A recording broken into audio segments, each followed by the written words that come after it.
हमके भुला गइले।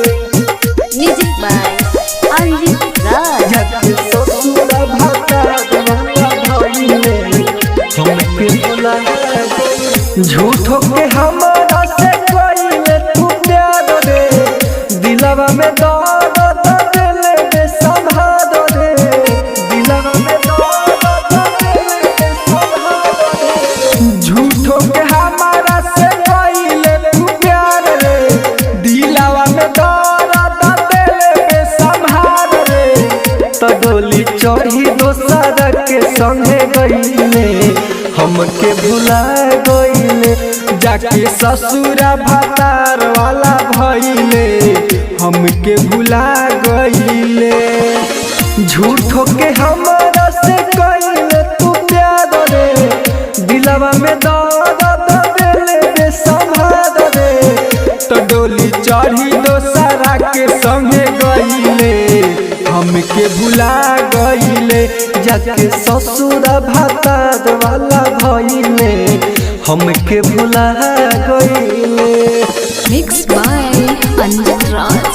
हमके भुला गइले। म्यूजिक बाय अंजित राज। जाके ससुरा भातार वाला भइले हमके भुला गइले। पहिले तू कहले साथी तोहर से कर, साथ नहीं छोड़ब भले जियब चाहे मरब, साथ नहीं छोड़ब भले जियब चाहे मरब।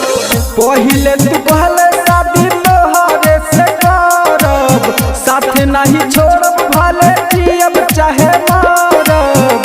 तब असली तू चेहरा देखइले हमके भुला गइले। जाके ससुरा भातार वाला भइले हमके भुला गइले। मिक्स बाय अंजित राज। हमके भुला गइले।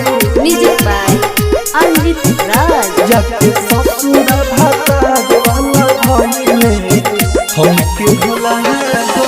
अनजित राजा के जिंदगी में आके दिलवा तू तूर देले दिलों में समा के, दिलवा तू तूर देले दिलों में समा के। अनजित राजा के जिंदगी में आके दिलवा तू तूर देले दिलों में समा के। मधु मेहरा के बदनाम कके गइले हमके भुला गइले। जाके ससुरा भातार वाला भइले हमके भुला गइले।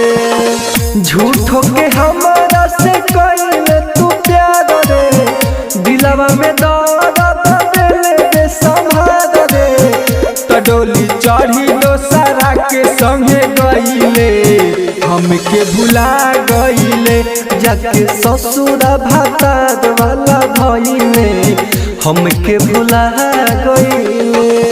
एकता रिकॉर्डिंग स्टूडियो। Contact number 7982720011।